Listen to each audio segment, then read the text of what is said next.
A trash game that no one plays anymore. You were just about to delete it for good. But then it shows up in real life. Monsters appear. Virtual skills become real. And the world suddenly turns into a deadly battlefield you were never prepared for. Sounds ridiculous? Maybe. But that's exactly the story I'm bringing to you today, the max level newbie.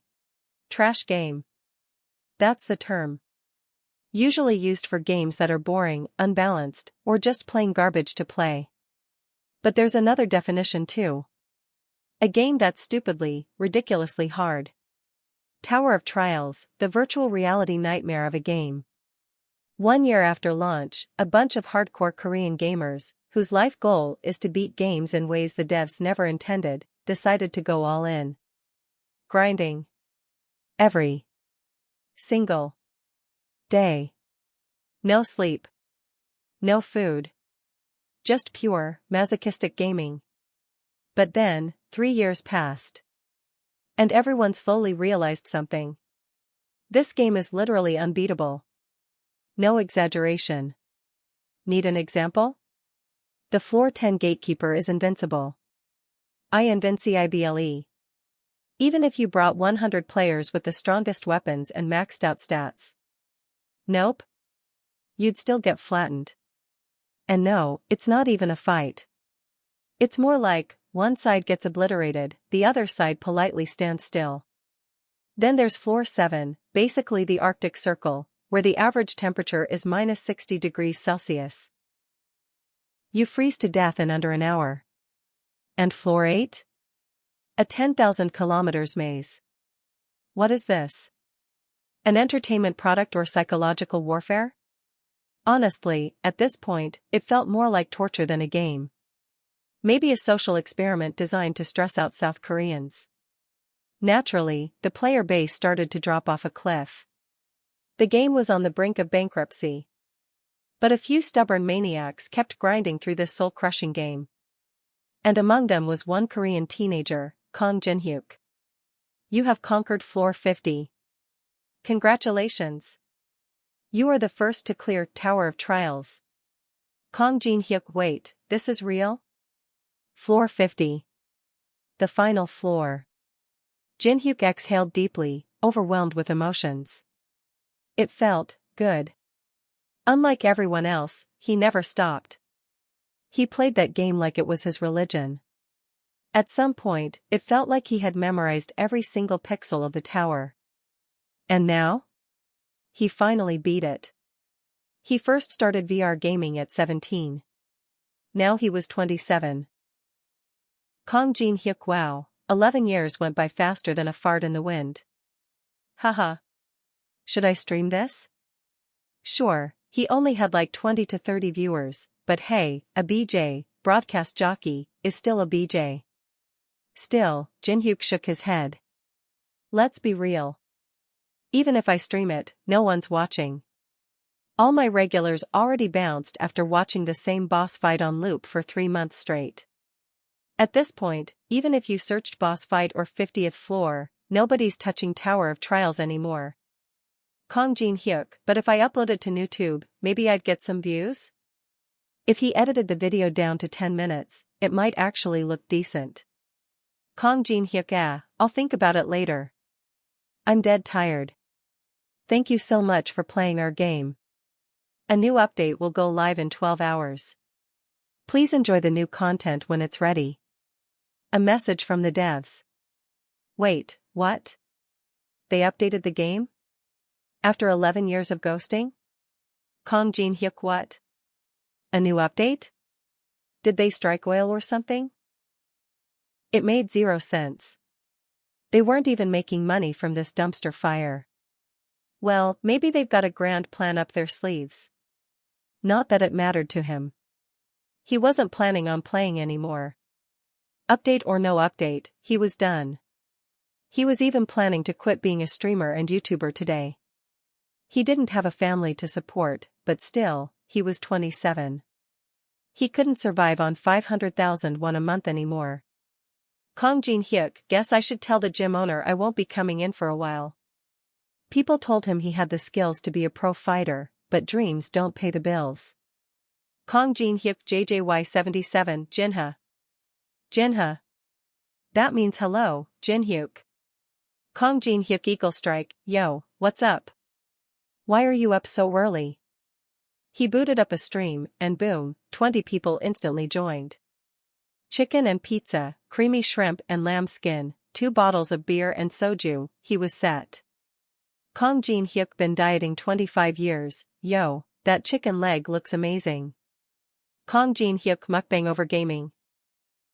Dude, your mukbang streams are 10x better than your game ones. Kong Jin Hyuk eat Jin Hyuk, wait, you mean that BJ Jin Hyuk? Kong Jin Hyuk Gwanjak song bro, eat the cow. Eat the whole barn while you're at it. Kong Jin Hyuk Bangasioksu, just don't die from overeating, old man. Kong Jin Hyuk 2 chickens 1 mouth, just go ahead and swallow the whole pot, man. Despite the tiny audience, the stream was lively. They laughed, talked trash, drank, and snacked until sunrise. Kong Jin Hyuk, hey guys, I've got an announcement to make tomorrow. But right at that moment, he couldn't bring himself to say it. It just got stuck in his throat. Yeah, I'll save it for tomorrow. But what Jin Hyuk didn't know was that the world would never be the same when he opened his eyes again. The feeling of nausea came along with a splitting headache. Ugh. Jin Hyuk rubbed his temples and got up from bed. Besides, who would even do something like that? Jin Hyuk quickly powered on his computer.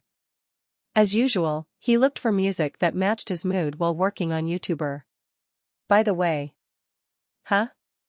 A YouTuber from a high-traffic channel was live-streaming with the title, *The Tower of Trials is Real.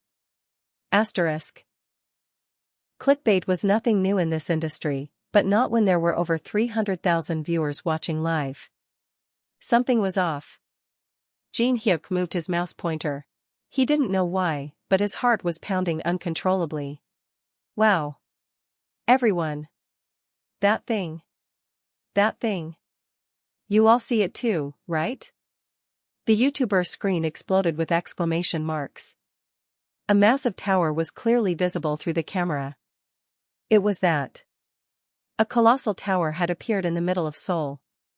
Unmistakably familiar. As reported by Mr. Melon-Flavored Melon, I believe it was released 11 years ago. It's from a game called Tower of Trials. Can you all believe it? Wait a minute. The YouTuber suddenly looked up, as if sensing something. Moments later, the video screen began to turn red. Of course, it wasn't the sunset. The sun doesn't set at 10 a.m. Unbelievable. Jin Hyuk swallowed hard. He knew exactly what this was. It was the notification that appeared the first time he played Tower of Trials. Tower of Trials, reboot version. First update complete. The boundary between reality and fiction had blurred. Right in front of the YouTuber on the screen, and in this very moment too, a glowing blue status window flickered before his eyes.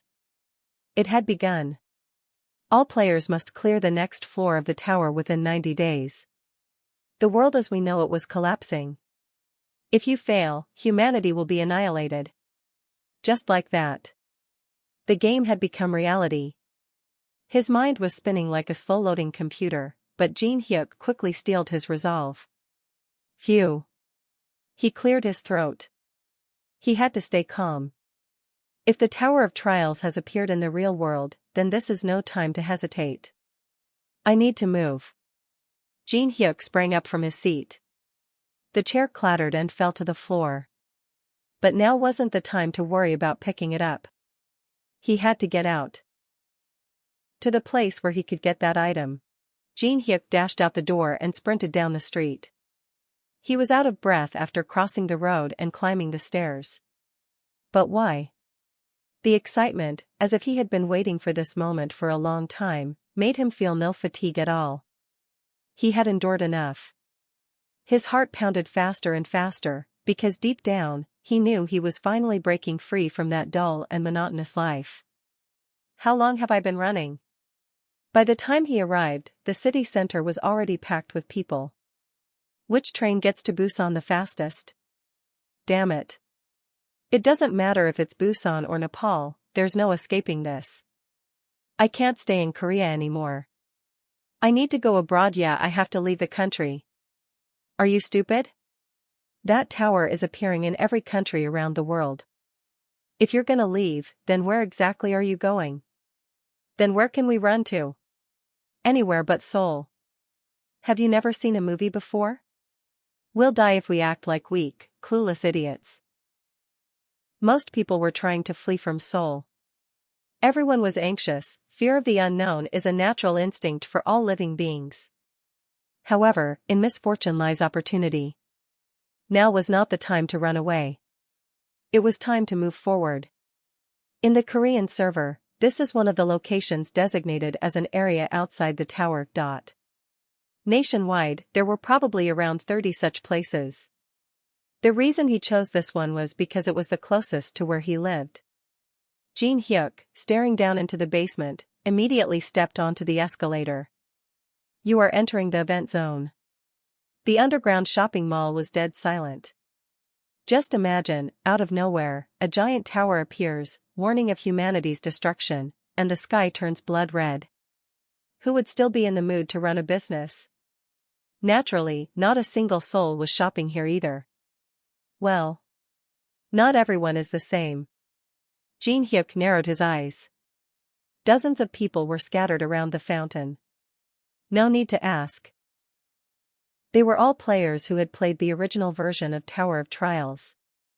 In the silence, without a single conversation, they glanced at one another. Well, it made sense. Items were going to appear soon, but in limited quantity.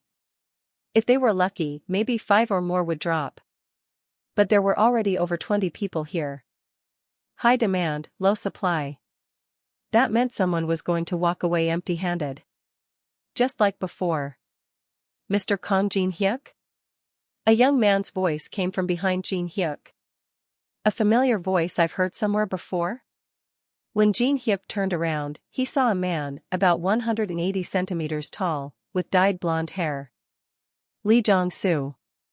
A damn brat asterisk. Haha, it really is Kong Jin Hyuk. Wow, you're here too. Back then, didn't you always lock yourself in your room grinding this game all day? Lee Jong-soo approached him with a big grin. He was a BJ, broadcast jockey, and content creator on Paprika TV, with over 500,000 subscribers on YouTube and a massive following on Instagram. What people called a good career was actually quite common these days. He was also the CEO of the company Jin Hyuk worked under. Right now, he was basically at the top. Jin Hyuk opened his mouth. Ah. Aren't you streaming right now? Lee Jong-soo shrugged. What kind of situation is this? Don't pretend you don't know. I know how much you've been grinding this game. Share a little info with me. How far did you get?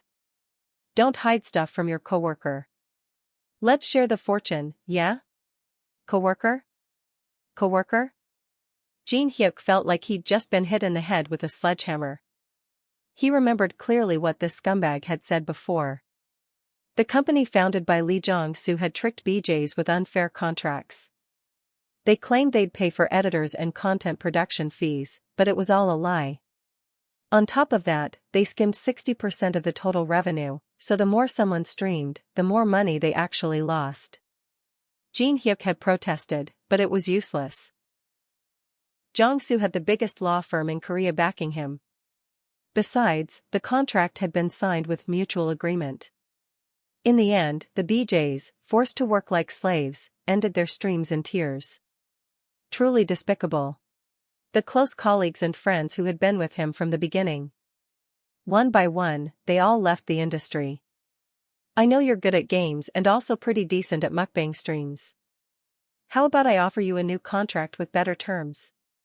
Lee Jong-soo placed a hand on Jin Hyuk's shoulder. Disgusting. There was truly no better word to describe this piece of trash. Lee Jong-soo. Kwang. Jin Hyuk smashed his forehead into Lee Jong-soo's face. Ah. Lee Jong-soo's head snapped back. A few of his teeth flew out and clattered to the ground, blood splattering across the floor. Damn, that felt good. It was like pulling out a 10-year-old rotten tooth. It's almost time for that thing to appear. As if on cue, fierce jets of water burst upward from the fountain, making one wonder if the once calm surface had been trembling all along. A 4-meter-tall tree shot up from the fountain. It finally appeared. It was a mangrove tree. The others who had been waiting also let out cries of excitement. Greedy mangrove tree has appeared. A person may only consume one fruit. It was one of the skills you could obtain before entering the Tower of Trials. Jin Hyuk eyed the colorful fruits dangling from the tree. Each juicy fruit could boost either strength, agility, stamina, or mana. There was no denying that it was an excellent item. But the issue was the quantity. There are only 4 fruits in total. It's mine. That one's mine. Hell yeah. I got here first. Everyone rushed like crazy towards the fruit. By any means necessary, no matter how dirty the tricks, you had to get it before anyone else. Soon, the underground shopping mall of Central City became chaotic with people climbing and pushing the tree. Damn it, I can't get the fruit, I'm too late. Lee Jong-soo took a deep breath. Just as he said, it was already too late to get to the fountain. Still fine. Someone had already picked the first fruit and eaten it. Sooner or later, the rest would end up in someone's stomach. We could have both benefited if you had agreed to cooperate with me from the beginning. Lee Jong-soo kept yelling, but Jin Hyuk didn't respond. There was no need to. From the start, this wasn't what he was aiming for. Not yet. Normal people didn't even know about the fruit. The ones who had played the game a few times were fixated on getting it. Instead, he preferred a more twisted and brutal process. The reason was simple. Because a bigger reward awaited afterward. Eventually, all the fruits on the tree were gone. Right after that, the tree let out a scream. Since all the fruits had been taken, it went berserk and began swinging its branches wildly. That's right. If you took all the fruits, the tree became extremely dangerous. Let's run, I died 50 times here. Those who realized how serious the situation was hesitated, then retreated. You had to run now. There was no way a level 1 player without any weapons could win against this insane tree. Lee Jong-soo staggered and stood up from where he had fallen. You giving up? Jin Hyuk spoke. Of course, getting killed in a place like this is inevitable. Yeah, what a shame the real reward from this event only appears after all the fruits are eaten. Lee Jong-soo, who was heading toward the escalator, suddenly stopped. Really? If it wasn't true, why would I still be here? Lee Jong-soo quickly turned back. I wondered why he didn't seem interested in the fruit. Was that the reason? What if there really is a bigger reward like he said? There's no way he's lying. He's the only one who grinded this game that much. I don't know what's in there, but it must be something sweet. Let's say what you're saying is true, then what do? We have to dig into the core of the tree. Jin Hyuk pointed to the inside of the trunk. If we move one at a time, we'll be targeted. That's why we need to approach from both sides. So you mean to distract the tree's attention? Exactly. Everyone else had gone up. Only 2 people remained in the basement, Jin Hyuk and Lee Jong-soo. Remember, if either of us hesitates, both of us will die. Jin Hyuk lowered his stance and began slowly moving to the right. Don't worry, I've played this part many times before too. Lee Jong-soo moved to the left. The 2 crouched down. At that moment. Now. Jin Hyuk started moving. Immediately, the tree's branches stretched toward Jin Hyuk. But Lee Jong-soo didn't move from his spot. He stood still, grinning, flashing his pearly white teeth. Fool, who would believe your words anyway? Go be the bait and I'll take all the treasure for myself. Then he began running toward the center of the tree.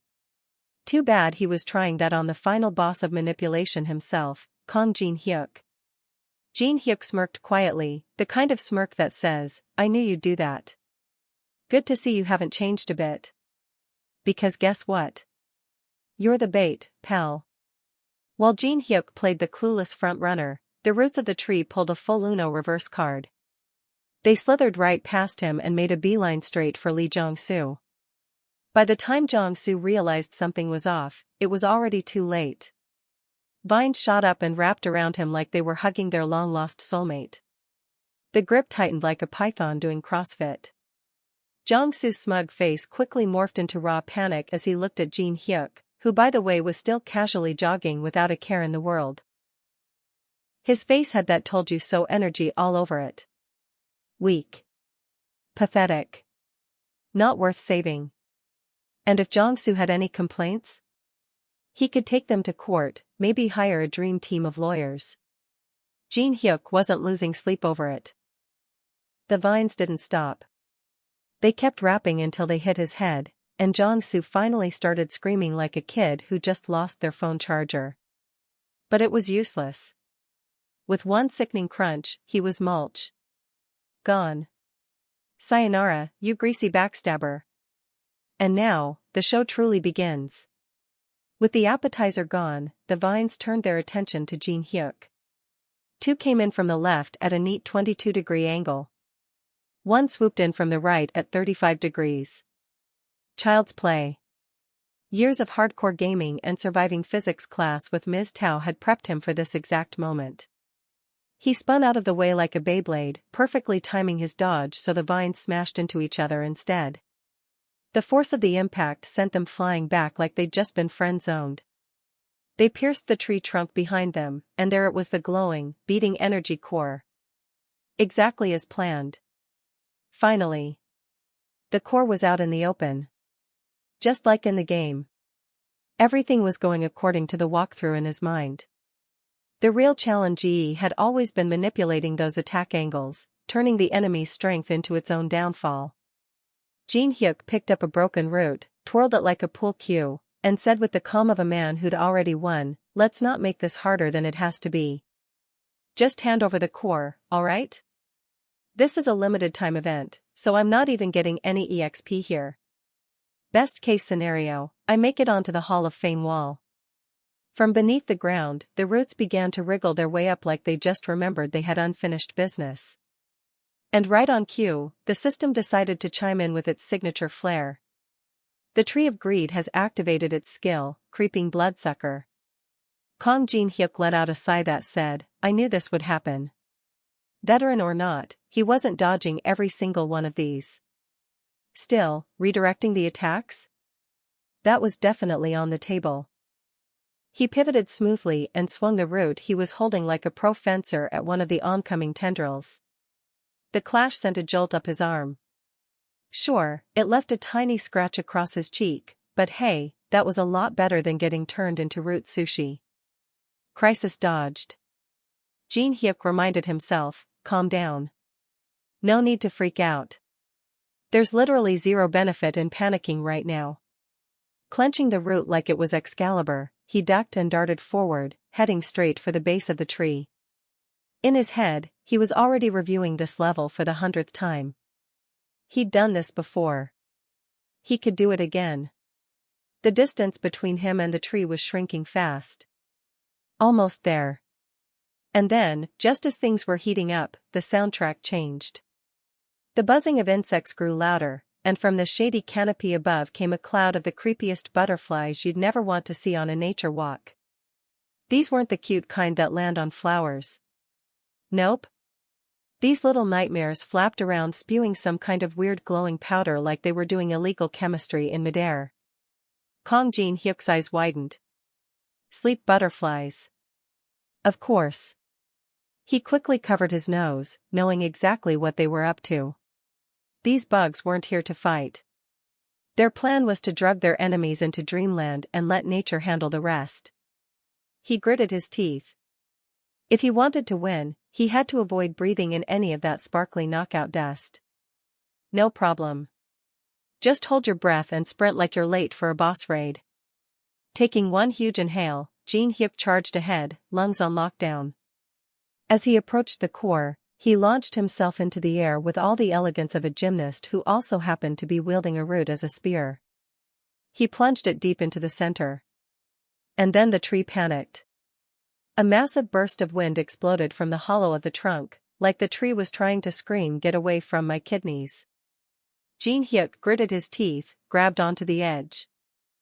As the last leaf crumbled into dust, Jin Hyuk finally allowed himself to breathe again. He smiled, the kind of smile that only comes from hours of strategy, sweat, and probably mild oxygen deprivation. Totally worth it. All that research, all that planning. Turns out obsessing over this stupid tree for hours was the best decision I've made in weeks. Just when Kang Jin Hyuk thought he could enjoy a moment of peace, the system decided it wasn't done being annoying. A new message popped up, cheerfully declaring that his achievement would be recorded in the Great Hall of Fame tomorrow. "Please enter your name," it said. Jin Hyuk narrowed his eyes at the glowing prompt. Of course. He knew it. This nosy system couldn't help itself and had to start asking for personal information again. So he asked it point blank, "Do I have to? Can't I just keep everything anonymous?" It wasn't that he was shy. No, the real reason was a lot more complicated. You see, Kang Jin Hyuk wasn't just some random player who got lucky. He was the first person to ever clear this insanely difficult game. And the last thing he wanted was his name splashed all over the internet with people hunting him down for build guides, carry runs, or worse, friend requests. Predictably, the system didn't fully accept his refusal. It popped back up with another line. Name not provided. Your face will be blurred and your voice will be altered. Ah. Of course. Now it wanted to play spy drama. Well, whatever. Jin Hyuk shrugged. Not like he could argue with a game engine. Besides, there was something way more important to deal with. He turned his attention to the remains of the giant tree. Specifically, what was hidden inside its now rotting trunk. He reached in carefully, fishing around like someone looking for the last chip at the bottom of the bag. After a bit of fumbling, his hand closed around something solid. Bingo. He pulled it out and gave it a look. Jackpot. The item he had obtained was none other than the wood crystal. Now, let's put this in perspective. A regular fruit from this tree would boost his strength, agility, and magic by 3 points each. Not bad. But this crystal? It handed out 12 points. That was like leveling up 4 times in one go. Normally, you'd get 3 points per level up. This thing skipped the grind and went straight to the buffet table. No wonder it was considered one of the best items across all 50 floors. Jin Hyuk didn't waste time admiring it. He popped it into his mouth like a pro gamer swallowing an energy drink before a final boss fight. The crystal melted into his body, and a warm surge of power spread through him. The system confirmed the absorption and the successful boost to his physical stats. Time to check the goods. He opened his system panel, eager to see the results. Name, Kang Jin Hyuk. Gender, male. Age, 27. Level, 1, Strength, 5, Agility, 6, Vitality, 7, Magic, 5, Available skill points, 12. No job class. No special abilities. No skills unlocked. But here's the kicker. Level 1 with 12 skill points already in the bank? That made him, hands down, the strongest level 1 character in the entire game. A walking bug report, basically. And the best part? No one even knew it was him. 1 hour later, when the system dinged again with another announcement. The first greed tree has been defeated. Video upload in 10 minutes. Of course, the internet did what it always does best. Comment sections exploded like someone had tossed a Molotov cocktail into a room full of conspiracy theorists. At first, it was all the usual noise. People scoffing, accusing him of dumb luck or pulling some shady glitch exploit. But then the video went live. Suddenly, the haters went quiet. Like, pin drop quiet. And then came the shock. Collective jaw-dropping commenced as viewers watched him casually redirect a monster tree's brutal attacks using nothing more than a hunk of wood. Just a stick. No epic sword. No flashy spell. Just a branch and pure skill. Comments poured in faster than anyone could scroll. That's insane. Someone screamed, is he even human? Look at that move, he parried the tree's full force strike with that stick like it was a fencing match. Another person wrote, okay, I'm speechless. I made it to floor 7 and got wrecked by a butterfly, and this guy's out here bodying a boss tree at level 1? Everyone had something to say, but it all boiled down to one universal truth: the guy in the video was built different. Now, while the general public was busy arguing in the comment section and slowly converting from haters to fanboys, something else was happening behind the scenes. On the main account, the one tied to Jin Hyuk's real ID, things were getting serious. Turns out, some big companies had already done their homework and figured out who he was. They weren't playing around.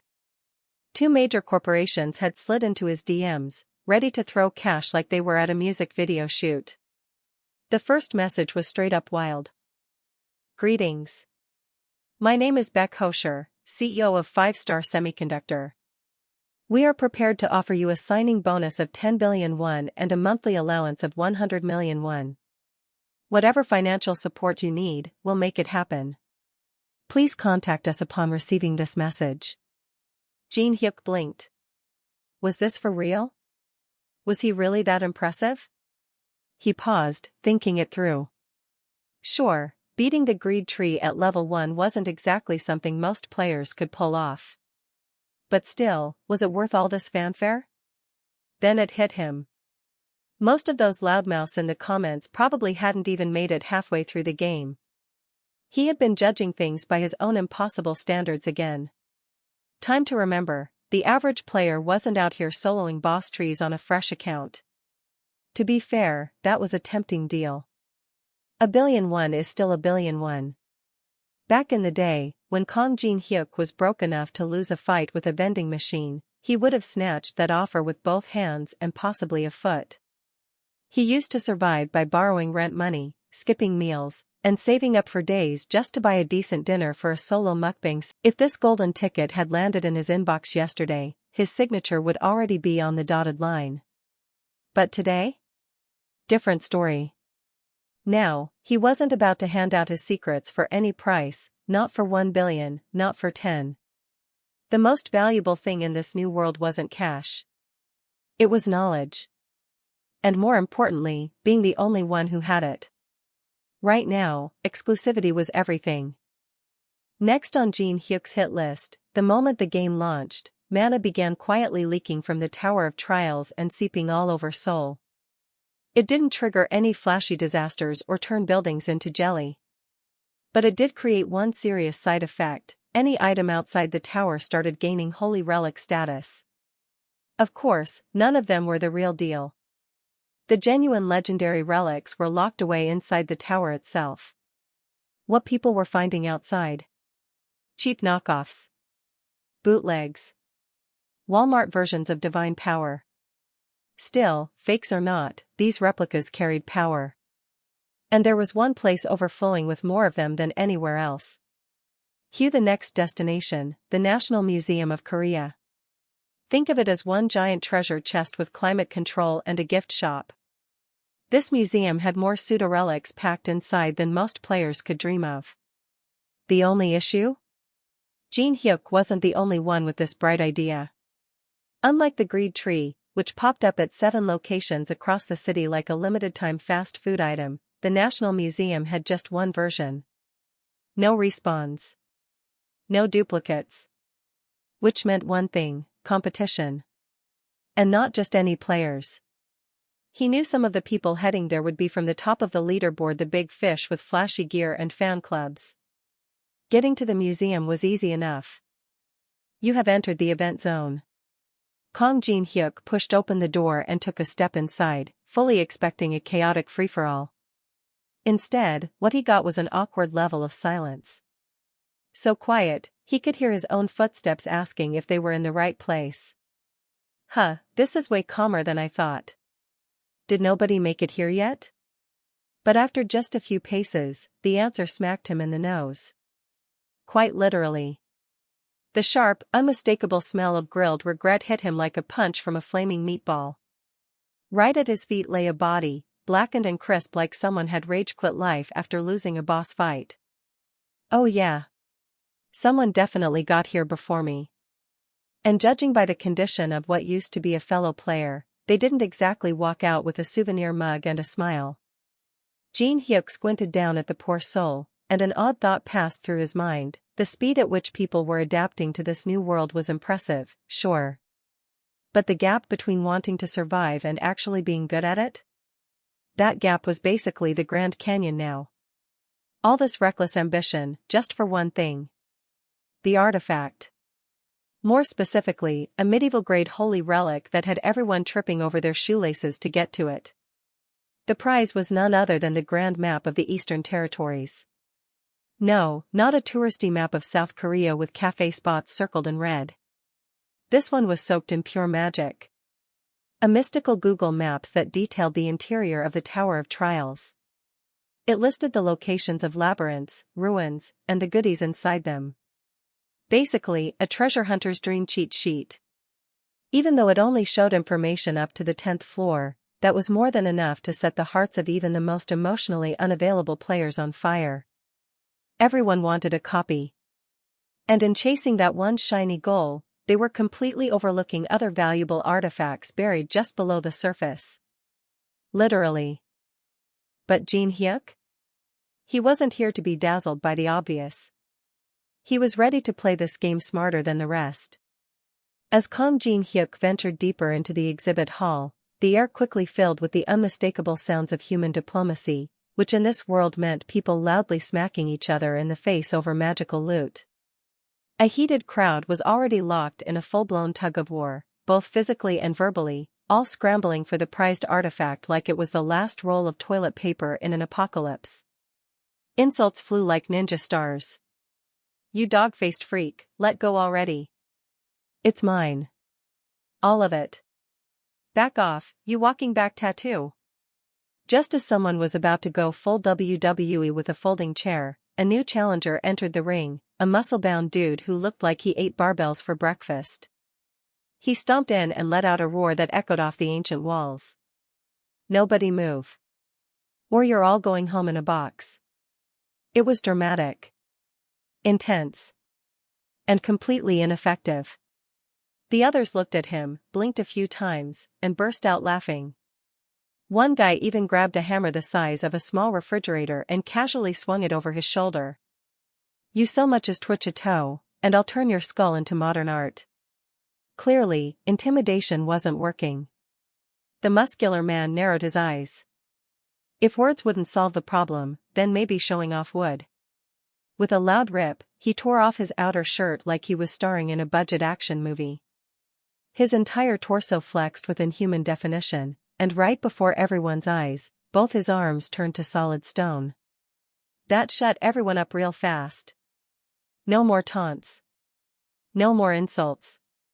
Just the awkward realization that this man wasn't bluffing, and also possibly not entirely human anymore. Wait a second. Did he already unlock a unique skill? That's bad. Really bad. This map's mine. Buzz off. Before anyone could shuffle out of the way, an old man suddenly stepped forward and blocked their path. His tone was calm, but firm. That map belongs to you, does it? I'm afraid I'll have to disagree. The stone-armed brute turned his gaze to the new voice. What he saw was an elderly gentleman with a peaceful aura and a posture that said he did Tai Chi in the mornings. A grin spread across the brute's face. Seriously, old man? Are you confused or just off your meds? But the elder remained unbothered. He placed both hands behind his back and smiled.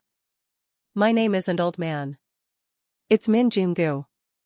A name that means to live in harmony with nature and all things green and blooming.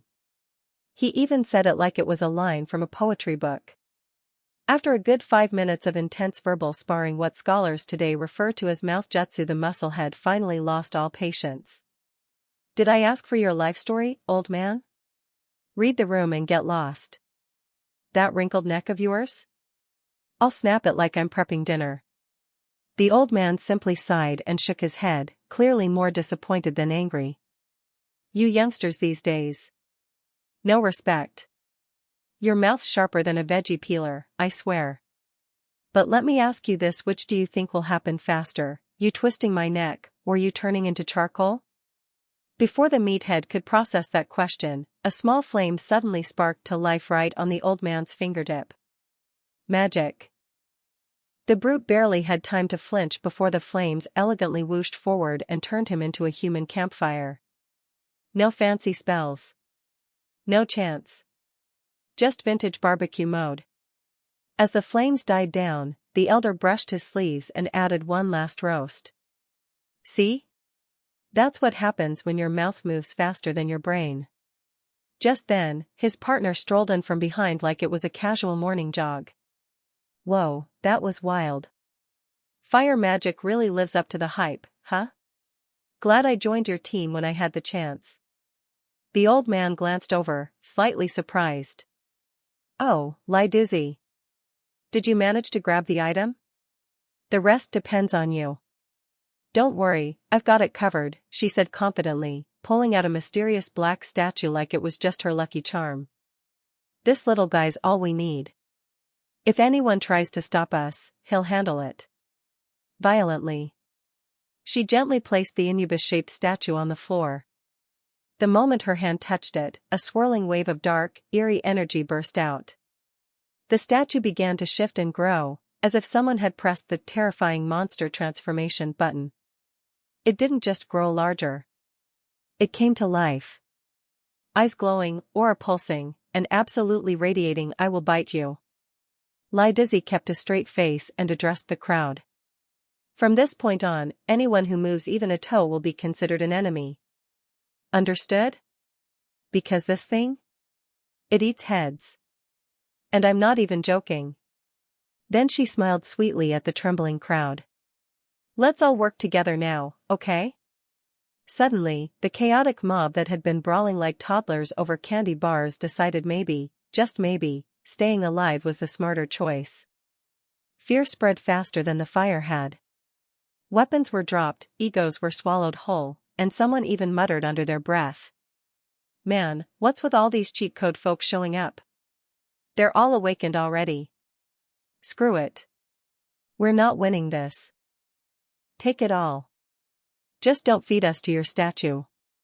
And with that, the battlefield turned into a clearance sale. Everything must go, and nobody wanted a refund. Lai Dizzy clasped her hands together and grinned like she'd just won a free buffet voucher. Thanks a bunch, she chirped, clearly proud of herself. Her moment of glory, however, didn't last long. Just as she was soaking it all in, Kong Jin Hook casually strolled into the chaos like it was just another Tuesday. You guys sure did a number on this place, he muttered, bending down to pick up a dusty paper from the floor and gently brushing it off. Does history mean nothing to you people? At least this one's not torn. Lai Dizzy's expression dropped like someone had just insulted her cooking. She narrowed her eyes at him. Hey, you carefree walking haircut, you think I'm joking around here? Apparently, her bad mood transferred straight into the stone guardian next to her, because it let out a low growl like a dog that hadn't been walked in weeks. Without hesitation, she barked an order, "Get him." And just like that, the stone guardian, lovingly armed with a medieval pig sticker, charged toward Kong Jin Hook with all the subtlety of a truck full of screaming goats. The thing moved fast, top-tier boss battle energy, but before it could land even a scratch, Kong Jin Hook casually flicked his wrist. Flick. That was it. The spear went flying off course like a boomerang with trust issues, gouging a trench in the ground that could easily be mistaken for the start of a construction project. Lai Dizzy stared, mouth slightly ajar, as her precious guardian just flopped like a failed audition. What the heck was that? One onlooker whispered. Did he just redirect the spear? With his hand? Is that even legal? His hand's not even bruised. Kong Jin Hook, basking in the rising confusion and admiration, allowed himself a smug little smirk. They clearly had no clue about his current stats. That's what. He turned to Lai Dizzy and asked, "So, what's your next move, now that your stone buddy just got benched?" Caught off guard, she fumbled through her bag like a student hunting for a missing homework assignment. Pfft, who said that was my only trick? I've got more statues. And oh boy, did she. With the flair of a magician at a talent show, she pulled out 4 more Anubis-style stone guardians and placed them down. The system chimed in, announcing with unnecessary cheer, "Holy relics Anubis statues. Replicas. Summoned." Kong Jin-hook didn't flinch. He gave a supportive little "oh" for the effort, like a parent clapping at a school play. Lai Dizzy puffed out her chest. "Let's see you laugh now." "Not bad," he shrugged. Internally, though, he was impressed. The girl had summoned 5 statues with barely a drop in mana. She wasn't some random side character after all. Kinda reminded him of that fiery old man from earlier. Looks like more and more people were climbing out of the beginner zone lately. Huh? Lai Dizzy blinked, a little confused. Kong Jin-hook, face as unreadable as a stone tablet, clarified. "You're somewhere between meh and alright, roughly here." He gestured with his hand to mark the gap. Lai Dizzy pulled a face like she'd just smelled bad sushi. "Ugh, stop acting all mysterious. I don't even like you." "Really?" he replied. "Then let me show you something." He decided it was time for a little demonstration. This girl wouldn't understand just how outclassed she was until she saw it with her own eyes. He picked up the earlier painting and with a flick of his wrist, tossed it into the air. As it floated, he extended his palm and sent a stream of mana into it. The scroll lit up like a Christmas tree, and the system buzzed and again, mana infused into Tiger of the Pine Forest. Replica. And then it happened. Right beside him, the silhouette of a massive beast began to materialize. The system blared again, "The ruler of the mountains has arrived." The ground shook. The air quivered. And a roar exploded that probably triggered a few nearby car alarms. Lai Dizzy's confident expression melted faster than ice cream in July. She stared up at the gigantic tiger that now stood proudly beside Kong Jin-hook, its fur shimmering with energy, its muscles practically vibrating with power. This wasn't just a tiger. This was the tiger. What even is that?" she stuttered, eyes wide like saucers. Even her 5 guard dogs, statues, took one look at the beast and suddenly weren't so eager to pounce. You could almost hear them gulp. Kong Jin-hook gently patted Big Guy on the head, smirking like a proud zookeeper showing off his prize animal. A bunch of mangy mutts daring to show their teeth at the king of the jungle? Seriously? Without missing a beat, he pointed casually at the wild pack of rabid dog statues. "Go fetch, buddy." Big Guy didn't need a second invitation. He let out a deafening roar that probably made the gods flinch, then lunged forward like an avalanche with paws. On the other side, the mad dog statues clearly weren't playing fair. They came at him wielding some serious heat. It was a chaotic mess of snarls, fur, and flying fists. But Big Guy didn't flinch. With one mighty paw, he sent the first statue flying like a badminton shuttlecock. Gone. The remaining 3, probably thinking they had numbers on their side, charged in like angry toddlers. Bad move. One bite from Big Guy, and boom, statue confetti. Lai Dizzy watched the whole thing unfold like she'd just realized she'd brought a butter knife to a tank fight. Her forehead started sweating like she was in a sauna. No way. I've read about artifact summoning, I've seen people do fancy stuff. But this? This is something else. The raw aura alone felt like it was peeling her skin. She slumped to the ground, eyes wide, soul crushed. "I thought I had an ace up my sleeve," she muttered to herself as her hopes evaporated. "Who the heck is this guy?" Kong Jin-hook strolled over, expression cold enough to freeze lava. "Hand it over," he said flatly. Lai Dizzy panicked for a second, tugging her shirt tighter like she thought he was about to pull some shady move. "Wait, what do you mean?" Seeing the confusion, Kong Jin-hook sighed through gritted teeth and crouched down like he was about to explain taxes to a child. "The Mask of Tutankhamun. You've got it." "I want it." Lai Dizzy knew there was no hiding it. Still, she wasn't about to hand it over like a free gift bag. "What for?" It's not even useful in Korea, you know. Seeing that Lai Du-di was clearly showing an uncooperative attitude, Kang Shin-huk beckoned the big girl. Only when the big girl had to show her teeth and claws did she vomit. Fine, fine. Here, take it already, Lai Dizzy grumbled after a dramatic few seconds of digging through her backpack like she was searching for a lost treasure map. Finally, she pulled out a rather suspicious-looking mask and handed it over. The system chimed in its usual smug voice, "You have obtained the artifact, Mask of Tutankhamun, Replica Edition." As soon as the mask landed in Kang Jin-huk's hands, you could almost hear his face muscles sigh in relief. He didn't smile, that would be too human, but his expression softened like someone who just found the last piece of fried chicken in the bucket.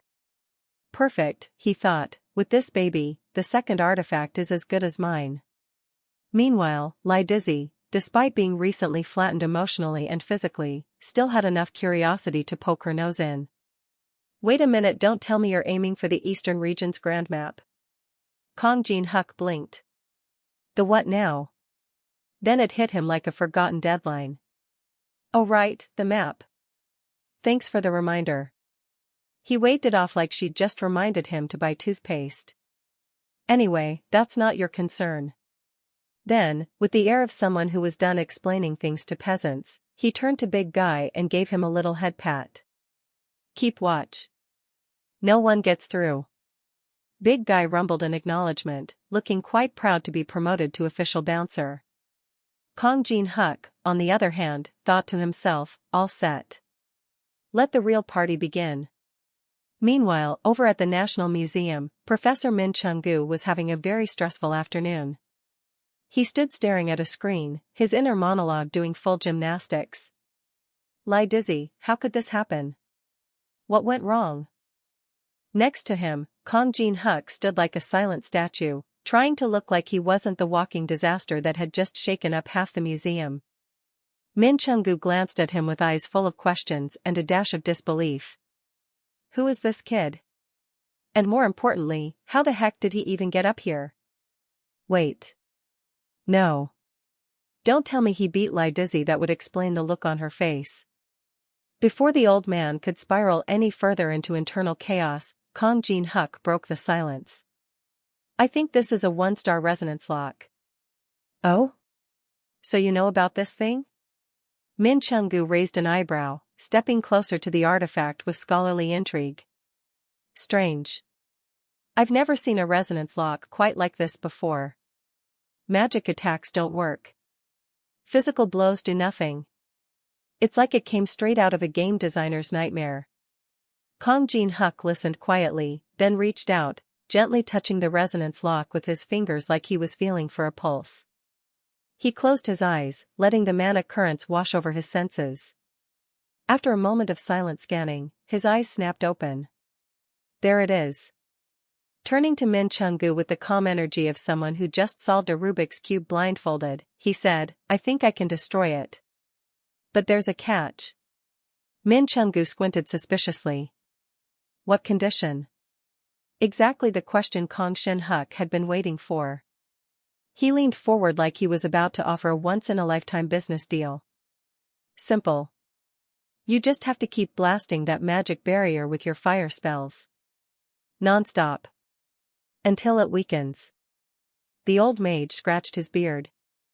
And how long is this magical barbecue supposed to last? Until I go inside, grab the relics I need, and come back out, Kang replied, as if it were the most normal favor in the world. Min Chung-gu let out a hearty laugh. So let me get this straight. While you go treasure hunting in there, I just stand here casting fire magic like some background character? Sensing the sarcasm bouncing off the old man's words like rubber bullets, Kang Shin-huk quickly added, Look, I'd do it myself, but I can't keep my magic strong enough to weaken the barrier for that long. I know it sounds sketchy, but this really is the only way. And come on, it's almost morning. We can't walk away empty-handed now, can we? To sweeten the deal, Kang added, You can keep the map. I'm not even here for that. Hearing this, Min Chung-gu fell silent. In his mind, he played out the worst-case scenario, a big ol' waste of time, effort, and mana. You promised to hand over the map, he finally asked, narrowing his eyes. Absolutely, Kong said with full sincerity. Trust me, the last thing I want is to end up on the bad side of a top-tier fire mage. Min let out the sigh of someone who knew he was about to do something very foolish but was too old and tired to fight it. Fine. Looks like I have no choice but to trust you. Kong practically lit up like a Christmas tree. He placed a hand on the magical barrier, grinning. Then I'm counting on you, old man. Without another word, Min Chungu raised his hand. Flames crackled into existence, licking around his fingers with eager energy. I'll give it everything I've got. Fire burst from his palm, slamming into the magical shield. Tiny cracks began to spider across its surface like a window getting tapped by a very angry bird. Seeing this, Kong shouted with renewed energy, "Here I go," and dashed straight into the barrier. The moment it flickered, he slipped through like a very determined raccoon raiding a locked trash can. Min kept hurling flames and yelled, "Move it." Kong turned back with a smug little grin and gave a casual, "Yes, sir." But deep inside, he was thinking something else entirely. I'll do my best, of course. My version of best, anyway. He pressed forward, weaving through the dimly lit corridors of the ancient vault. The further he went, the more obvious it became that this place had remained untouched for ages. Well, almost untouched. In front of an ornate glass display stood a pedestal that should have been holding an iron sword etched with the mark of Emperor Qianlong. Should have. Kong squinted. Of course. Everything's still here. Except this. Someone beat me to it. He could already picture the culprit in his mind. That guy. That shady guy. He had gotten in, grabbed what he needed, and bailed. Probably the same genius who threw up that magical shield outside just to buy himself some escape time. No loyalty. No sportsmanship. No sense of fair treasure looting. But Kong didn't let it bother him. He had his own list, and he was sticking to it. He crouched down, digging through the surrounding relics like he was on a weirdly specific supermarket sweep. This one, and this one, yeah, these'll do. Nothing fancy. Just your run-of-the-mill Tier 2 artifacts. But when he spotted what he was truly after, his eyes gleamed like a kid who found the golden ticket. There it was. The golden soul fruit of the 100 paths, shimmering with divine brilliance like it had its own spotlight. Kong snatched it up and grinned like he had just completed a side quest that turned out to be way more important than the main one. This was it. The final piece of the puzzle. The secret ingredient in the recipe for his ultimate skill. He held it in his hand, practically vibrating with satisfaction. Now all he needed were the following components.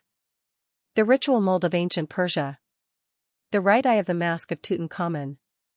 As soon as Kong Jinhuk mashed those two relics together like a kid mixing soda flavors at a buffet, the sky decided to throw some drama into the mix.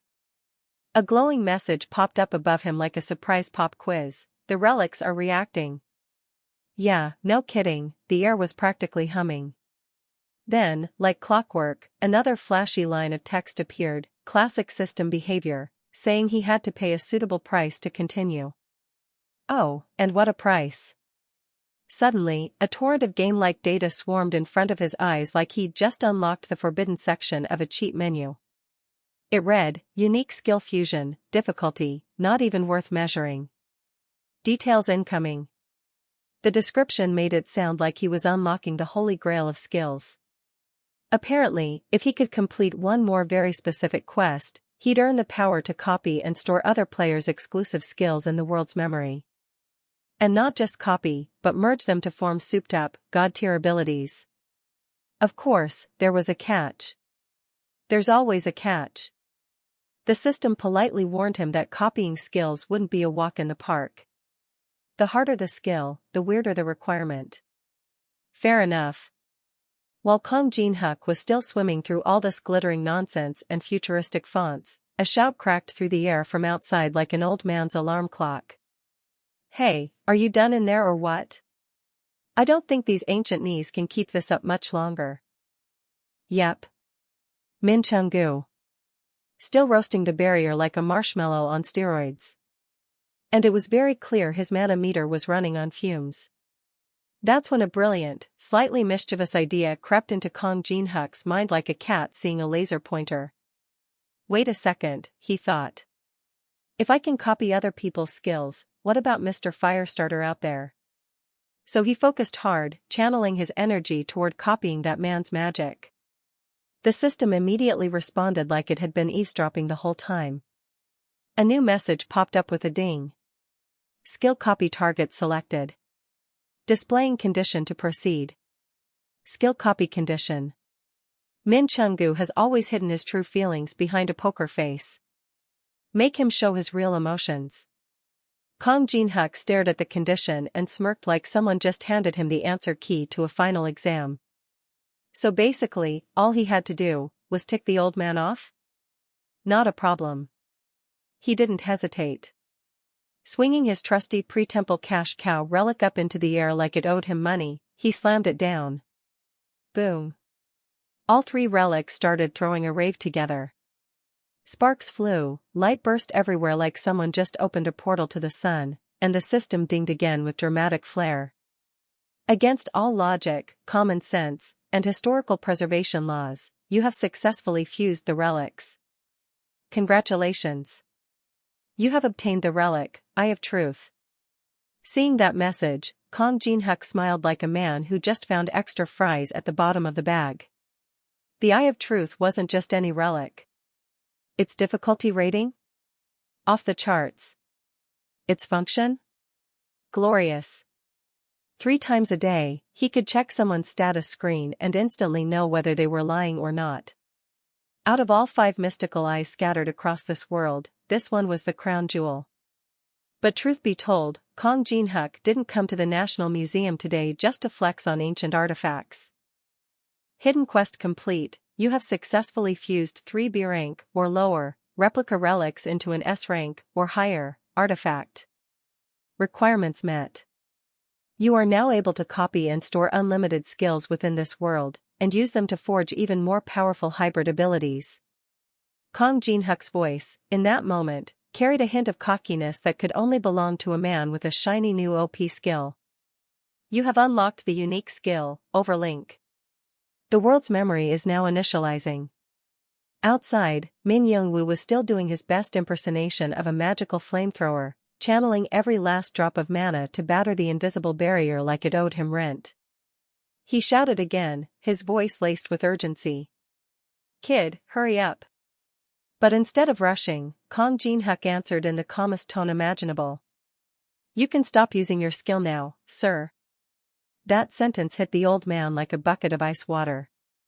He blinked, confused. His expression shifted, as if to say, come again? Kong Jin-hyuk, still as composed as ever, added.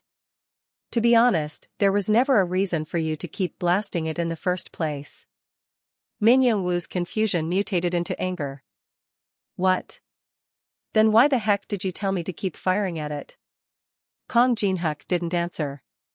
He simply muttered a single word, seemingly out of nowhere. Capo. See, the thing was, breaking that barrier? All it took was a single Latin word. Turns out, Kong Jin-hyuk had already whispered it to himself the moment he stepped inside earlier. The barrier had already accepted him. Uncle Fireball's magic show had been completely unnecessary. Yep. The man had been pouring out his mana like water, and for what? Absolutely nothing. Not a single crack in the wall was thanks to him. If the barrier wasn't breakable from the outside to begin with, then what was the point of all that dramatic spell slinging? Exactly. Just a grand waste of energy. Now that everything was perfectly set up, Kong Jin-hyuk readied himself for the next phase of his grand plan. Time to really get under the old man's skin. Kong Jin-hyuk glanced up at the prized map that Min Young-woo had been drooling over like it was the last limited edition collector's item on Earth. In his mind, though, he was already 10 steps ahead. I already know everything about this tower, he thought with a smirk. This map only goes up to floor 10. That makes it completely useless to me. But just because it was useless didn't mean he was going to politely hand it over like a good little adventurer. Nope. He had other plans. A mischievous grin crept across his face as he casually flipped open his lighter, spinning it between his fingers like a magician preparing for a particularly dramatic finale. Min Young-woo's eyes widened as he shouted, "What the hell do you think you're doing?" Kong Jin-hyuk tilted his head innocently. "Oh, did I forget to mention? I don't actually need this thing." And then, with the flair of a man lighting a cigar in a thunderstorm, he ignited the lighter and calmly brought the flame to the map. A moment later, the priceless artifact burst into flames like yesterday's homework. See, the issue was simple: if this map fell into someone else's hands, they might catch up to him. And we can't have that. So naturally, the only responsible thing to do was to remove that possibility. With fire. Min Young-woo stared in pure horror, his eyes bulging out of his skull as he screamed, "No." Kong Jin-hyuk just stood there watching him spiral into a rage blackout, feeling absolutely zero remorse. Sometimes, greatness requires a little arson. And sure enough, right on cue, the old man completely lost it. "Why did you burn it, you little rat? I'm gonna kill you. I'll rip you to pieces and feed you to the tower itself, curse your ancestors and everything they stood for." But before he could launch into his second round of Shakespearean insults, the system chimed in like a smug AI. "You have met all conditions. Skill copy successful, fire elemental affinity." Nice, Kong Jin-hyuk thought. Memory imprint complete. Fire elemental affinity. Difficulty, B rank. Grants the ability to manipulate fire and increases affinity with the element. He chuckled internally. For a first-time copy, getting a fire-based skill of that caliber wasn't bad at all.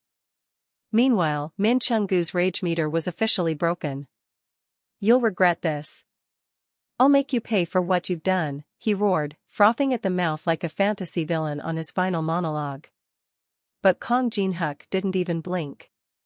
It was clear the old man still had no idea what was happening. Probably still wondering why anyone in their right mind would torch a map like that. That's when Kong Jin-hyuk said calmly, "Fire elemental affinity, level 1. Activating." He didn't wait for a response. In the blink of an eye, flames erupted around him in a dazzling display, roaring outward and launching directly at Min Young-woo. The old man barely had time to react.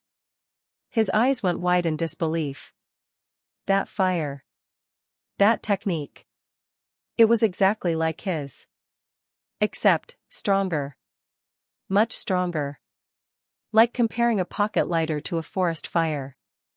Min Young-woo stood frozen, staring at the boy, reevaluating everything he thought he knew. This kid wasn't normal. No sane person would destroy a priceless item and then casually hijack someone else's skill right after. He had to ask. "Who the hell are you?" Kong Jin-hyuk didn't even bother answering the old man's question. He just casually said, "Listen up, uncle. If you want to climb this tower without dying from high blood pressure, then take note of what I'm about to say."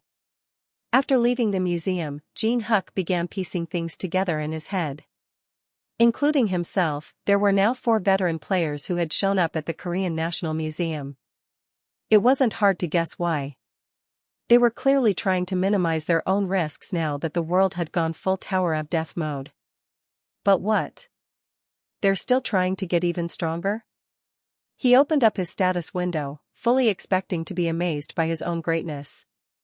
Name, Kong Jin-hyuk. Gender, male. Age, 27. Level, 1. Strength, 8. Agility, 8. Vitality, 7. Mana, 11. Skill points, 0.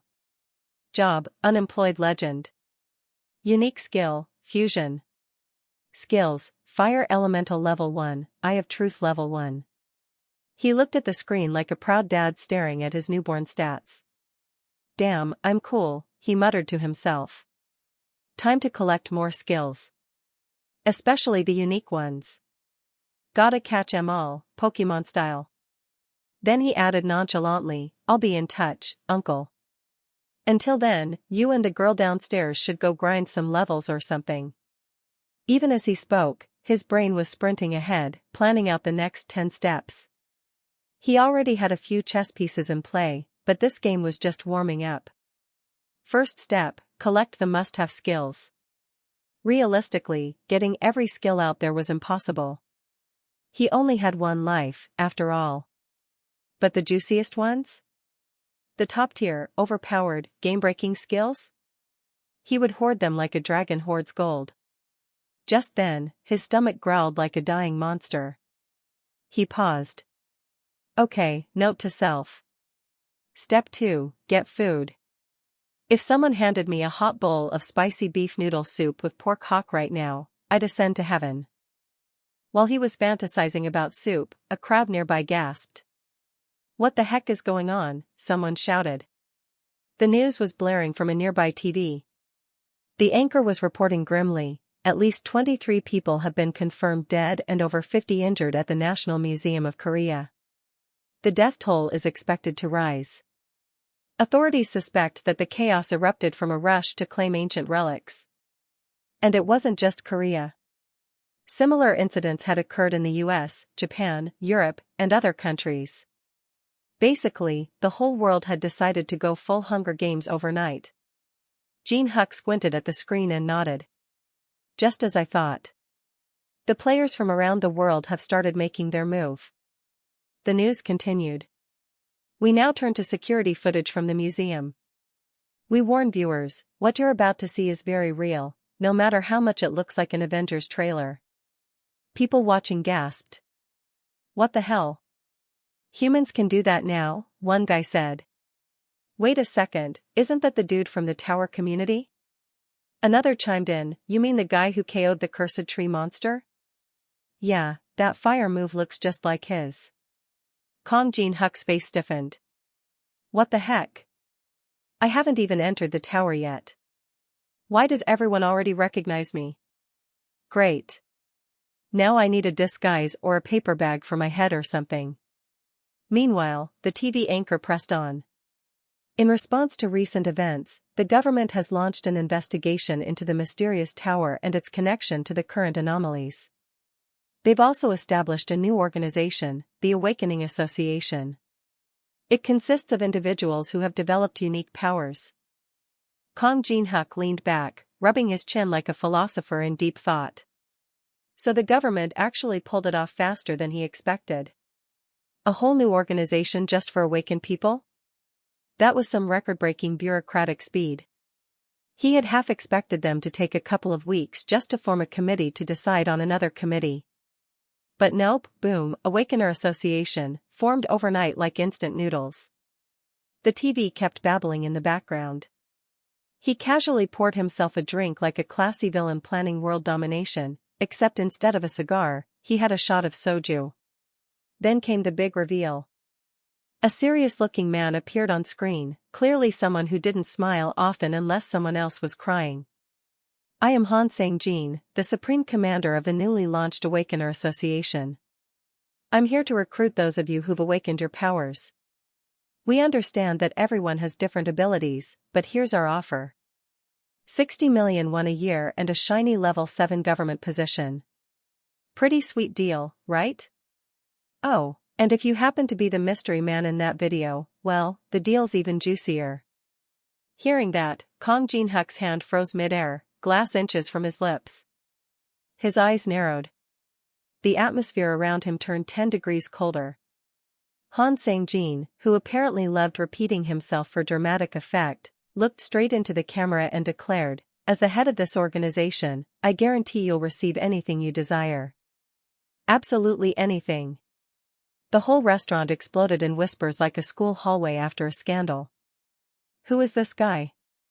Wow, talk about winning the jackpot. That kind of offer could flip someone's whole life upside down. Dude must have saved a nation or something. Meanwhile, Kong Jin Hyuk wasn't flattered.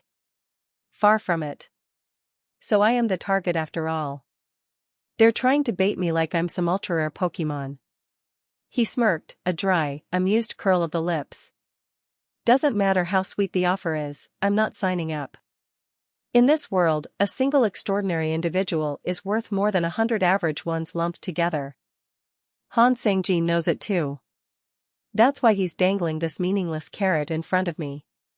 But I'm not the type to chase carrots. He pondered for a second.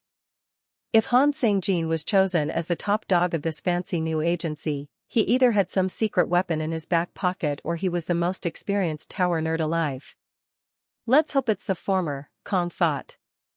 That way, copying his skills will be way more fun. He glanced up at the clock. It was almost time. When the minute hand hit 12, the world was about to change again.